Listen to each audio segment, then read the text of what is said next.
Кафе киното на Скопско лето, кое вчера вечер почна со филмот Смртта на Сталин, ќе продолжи до 21 јули со проекции од 21 часот во Сулијан, факултет за ликовни уметности.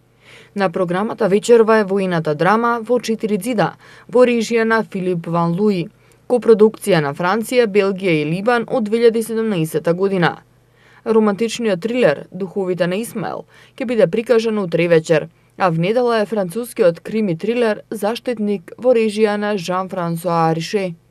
Во понеделник, 16 јули, публиката на Скопскиот фестивал ќе може да ја види унгарската драма За телото и душата, снимен минатата година.